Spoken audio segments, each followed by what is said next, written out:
So that takes pretty much care of all the input channels here. We then have a bunch of connectors that have to do with things like aux sends. I mean, we saw them a little while ago. Connect out your monitor amps and on-stage monitors or your in-ear monitors right here, and then you can use these guys as monitor sends.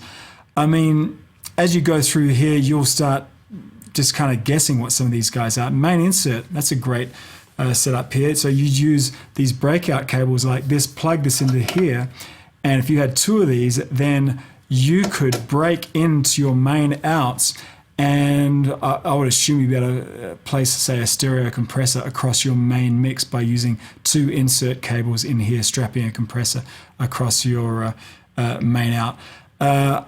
I mean, it's really going to be different depending on what mixer you have, but several common things will come up. Things like tape outputs, tape inputs. Tape output like this, you could take the left and right and place it into a recorder and then return that recorder back here into the tape input.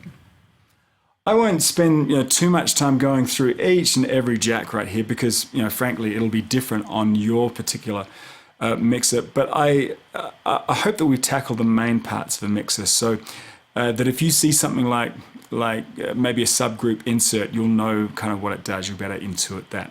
So we've seen input channels, EQ, aux sends, subgroups, matrix mixes, insert points, and your mixer will have some combination of that same stuff. I'm always amazed that the biggest mixers I've ever seen are just kind of some permutation of the little mixers that I played with as a kid. And even if there is some brand new whiz-bang feature, it's kind of related to some form of routing that I'm already familiar with. We've tackled kind of there. So I hope that with this mixer tool, you can go back to read your particular mixer manual and understand a little bit more clearly.